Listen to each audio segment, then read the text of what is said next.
নোয়াখালীতে ১৩ শতাধিক আশ্রয়কেন্দ্রে আশ্রয় নিয়েছেন ২.৫ লাখ মানুষ। প্রধান সড়কের আশেপাশে সহযোগিতা পেলেও প্রান্তিক অঞ্চলগুলোতে পৌঁছায়নি ত্রাণ সহায়তা। ফলে অধিকাংশ জায়গায় দেখা দিয়েছে ত্রাণের জন্য হাহাকার।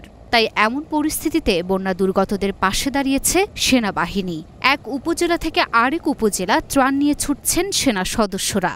সেনাবাহিনীর ১৬ ফিল্ড রেজিমেন্ট আর্টিলারির CEO lieutenant colonel Ashraf Uddin Dhaka পোস্টকে বিষয়টি নিশ্চিত করেন। তিনি বলেন, বন্যা পরিস্থিতি স্বাভাবিক না হওয়া পর্যন্ত উদ্ধার ও ত্রাণ কার্যক্রমের পাশাপাশি চিকিৎসা সেবা প্রদান অব্যাহত রাখবে বাংলাদেশ সেনাবাহিনী।